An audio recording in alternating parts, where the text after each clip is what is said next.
AgWeek Weather is sponsored by Bremer Bank. Connect with a banker today at bremer.com. As harvest season quickly approaches, how will the weather fare? Here's Lydia with our AgriWeather outlook.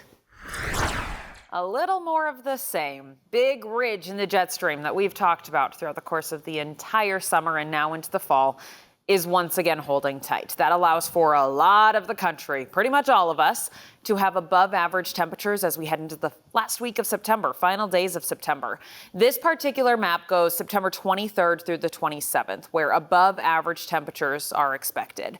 Now, our average is, of course, changing as we dive deeper into September and eventually turn the calendar into October. But our overall more than normal warmth is looking to continue. And honestly, it continues through the rest of the month into October because this is October 1st now. Things do start to shift. I'm seeing a little bit of a shakeup as a trough in the jet stream develops. That's that big drop in the jet, which will allow for some cooler Canadian air to seep its way down into the PNW. They'll watch out for below average temperatures. We shift the bullseye of the above average temperatures a little bit further to the east, closer to the Great Lakes.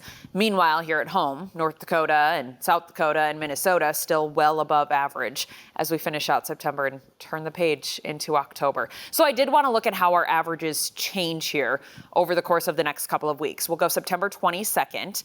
Our average in Fargo is 69 degrees, low is 46. Average high by October 1st falls a few degrees, down to about 65.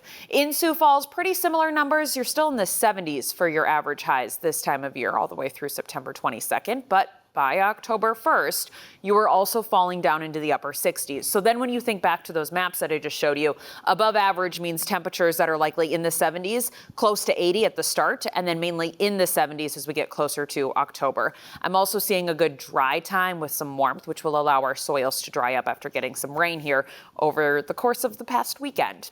September 22nd in Minneapolis, 71 is the average high. Average low is closer to about the 50-degree mark. That number falls into the 40s by the 1st of October, and your average high in the Twin Cities falls to about 66. So once again, we're looking at a lot of 70s to near 80 into the next week. And then as we go into the next week, those final days of September into early October, we see our temperatures even fall a little bit, even though they're still technically above average.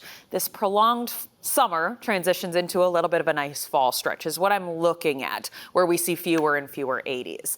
As for your precipitation, with the ridge in the jet stream, kind of a big dome of high pressure, the next week or so looks fairly dry, keeping our rain chances well off to the south, down toward the Gulf Coast, and well out to the northwest, closer to the PNW. That leaves us fairly dry with, of course, some small rain chances. But we're more likely to see dry weather in North Dakota, South Dakota, and Minnesota into the following week. Again, that's the 23rd through the 27th, as a lot of combines are likely to start to get going. Things change a little bit as we watch for some of that trough to develop, some of that cooler air to develop. We'll watch for small rain chances toward October 1st.